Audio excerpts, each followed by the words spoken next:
네, 안녕하세요. 데일리 아디슈 김전입니다. 계속 비 소식이 있네요. 특히 어제는 퇴근길에 비가 너무 많이 와서 여러분들 많이 힘드셨을 텐데요. 그래서 오늘 또 준비해봤습니다. 오늘 방송 보신 분들 정말 축하드립니다. 여러분들 모두 당첨이 되셨는데요. 뭐에 당첨됐냐고요? 바로 바른경제TV 이벤트입니다. 화면에 나와 있는 번호로 데일리라고 세 글자 입력해서 문자 주시면 카라디움 선스틱과 함께 종목 추천 무료 이용권 100% 증정하도록 하겠습니다. 네, 여러분 가끔 댓글에다가 데일리 써주시는 분들이 있는데요. 댓글이 아니라 010-6720-4656 이 번호로 문자 주시는 거 잊지 마세요. 네, 그럼 아래 자막으로 나가는 오늘의 키워드 확인해 주시고요. 7월 24일 데일리 아디슈 시작하겠습니다. 먼저 간밤 뉴욕 증시에서 주요 지수는 기술주 급락과 실업지표 악화에 하락으로 마감했습니다. 이날의 첫 번째 미 증시 이슈는 실업수당 청구 건수의 증가세입니다. 코로나19 확산세가 지속되고 있는 가운데 지난주 신규 실업수당 청구 건수가 다시 증가세로 돌아서면서 고용지표가 악화되고 있습니다. 미 노동부에서는 지난주 신규 실업수당 청구 건수가 약 141만 건을 기록하며 전주 대비 10만 9천 건 증가했다고 발표했는데요. 이는 시장 예상보다 부진한 수치로 16주 만에 다시 증가세로 돌아섰음을 나타내고 있습니다. 다시 미국 일부 주에서 코로나19 확산세가 빨라지면서 경제 재봉세가 이어지고 있기 때문인 것으로 분석되고 있습니다. 특히 코로나19 확산세가 가장 심한 곳 중 하나로 꼽히는 캘리포니아주에서 가장 많은 실업수당이 청구가 됐고요. 플로리다주와 조지아주도 각각 10만 건 이상 접수된 것으로 전해지고 있습니다. 네, 두 번째 미 증시 이슈는 대형 기술주들의 약세입니다. 그동안 증시 회복세를 이끌었던 주요 기술주들은 이날 동시에 하락세를 보였습니다. 마이크로소프트는 기대 이상의 전분기 실적을 발표했지만 주가는 4.3% 급락했고요. 애플과 아마존도 각각 4.5%와 3.6%로 떨어졌습니다. 특히 그동안 많은 관심을 받았던 테슬라가 어제 2분기 실적을 발표했습니다. 테슬라는 올해 2분기 매출이 전년 동기 대비 4.9% 감소한 60.4억 달러를 기록했고 일반 회계 기준은 1억 달러로 집계가 되면서 4분기 연속 순이익 증가세를 이어왔다고 발표했는데요.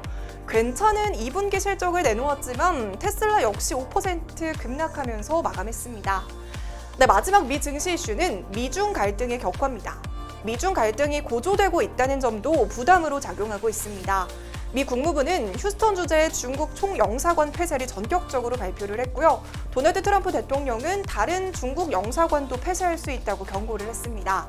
이에 대해 중국에서는 미국이 결정을 취소하지 않으면 단호한 조치를 취할 것이라고 강하게 반발했는데요. 한 소식통에 따르면 중국 정부가 쓰촨성 청두 주재 미국 영사관 폐쇄를 추진하고 있다고 보도했습니다. 네, 오늘 국내 증시는 미국 증시 하락에 코스피가 2200선에서 등락세를 반복하면서 약세를 보였습니다. 오늘의 테마 동향을 살펴보시면 강세를 보인 테마로는 구충제와 제약업체, 백신과 진단시약, 시멘트와 레미콘, 치매 관련 테마였고요. 약세를 보인 테마로는 항공사와 화폐, 금융 자동화기기, 여행과 온실가스, 5G 관련 테마였습니다. 네, 그럼 자세한 장마 감지수는 화면으로 살펴보시죠.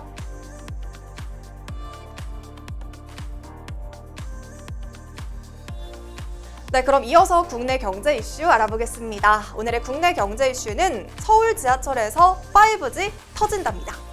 네, 앞으로 서울 지하철 2호선과 9호선 그리고 비수도권 일부 지역에서 5G 서비스를 이용할 수 있게 됐습니다. SK텔레콤은 KT와 LG U+와 함께 수도권 2에서 9호선 지하철과 광주와 대구, 대전, 부산 등 비수도권 지하철에서 5G 망구축을 완료했다고 밝혔습니다. 광주 지하철 전 노선을 시작으로 설비 구축 작업을 공동으로 벌여왔는데요. 현재 광주에는 1개 노선, 대구에는 2개 노선, 대전에는 1개 노선, 부산에는 4개 전 노선까지 개통한 상황입니다. 서울은 9호선 전 구간 그리고 2호선은 일부 구간을 제외하고 오는 8월부터 순환선 전 구간에서 5G 서비스를 이용할 수 있을 예정인데요. 내년 상반기까지 나머지 노선도 순차적으로 구축이 된다고 합니다. 5G 주파수는 고주파로 많은 양의 데이터를 전송할 수 있지만 도달 거리가 짧아서 더 많은 기지국을 세워야 하는데요.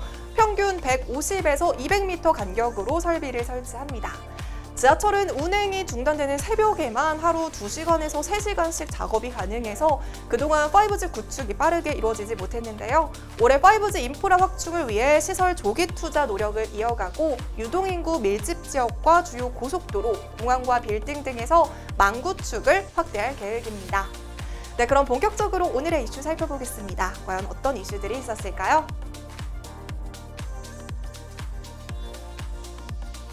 네, 먼저 첫 번째 종목은 제놀루션입니다. 제놀루션이 오늘 코넥스 시장에서 코스닥으로 이전 상장을 했는데요.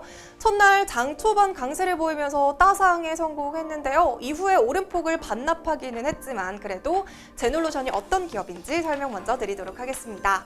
제놀루션은 지난 2006년에 설립돼서 분자 진단을 중심으로 체외 진단 의료기기 개발과 유전자 간섭 합성 서비스 기업입니다.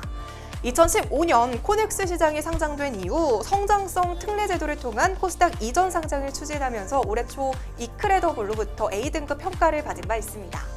역시나 분자 진단 기기 사업에서 80% 이상 매출이 발생하고 있는데요. 주요 제품으로는 소변이나 혈액과 같은 시료로부터 DNA를 추출할 수 있는 핵산 추출 시약과 핵산을 자동으로 추출할 수 있는 자동화 핵산 추출 기기입니다.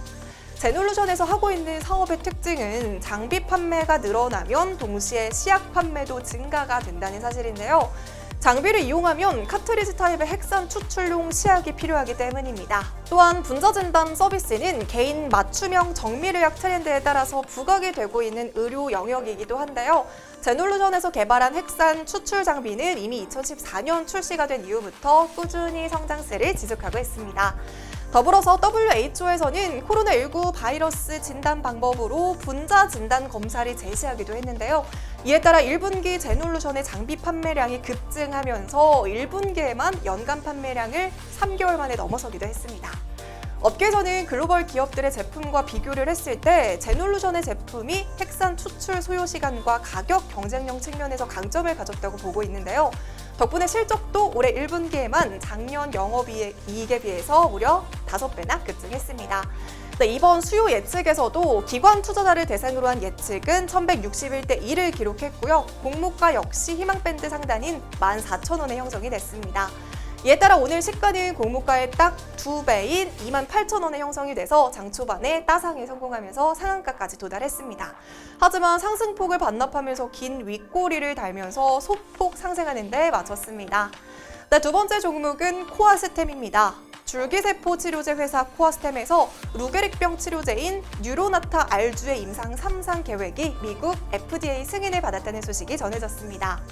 전신근육의 진행성 마비와 위축이 나타나는 루게릭병은 운동신경원 질환으로 운동신경계만 선택적으로 손상이 돼서 손과 발, 혀, 근육 등이 점점 약해지는 병인데요. 그동안 뚜렷한 치료 방법은 없었습니다. 세계 루게릭병 환자는 총 35만 명 이상으로 추정이 되고 있는데요. 글로벌 시장 조사 업체인 그랜드뷰 리서치에서는 글로벌 루게릭병 치료제 시장 규모를 2026년에 8억 8천만 달러로 예상을 했고요. 그중 줄기세포 요법 치료가 가장 크게 성장할 것으로 전망하고 있습니다. 여기에 코아스템에서 개발한 뉴로나타 알주는 2014년에 세계 최초로 루게릭병 줄기세포 치료제로 개발된 제품인데요.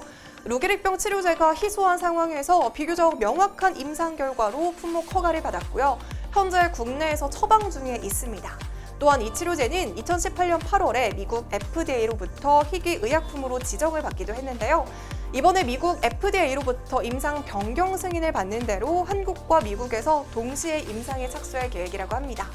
네, 이 소식에 코아스템은 오늘 상한가에 도달을 했는데요. 그동안 루게릭병과 관련해서 아이스버킷 챌린지에 정말 많은 분들이 동참을 해주셨죠. 부디 이번 임상 3상에서도 좋은 결과가 나와서 꼭 치료제로 개발이 되었으면 좋겠습니다. 네, 이렇게 오늘은 제놀루션과 코아스템 소식으로 데일리아드 이슈 마무리하겠습니다. 시청해주신 모든 분들 고맙습니다. 즐거운 주말 보내세요.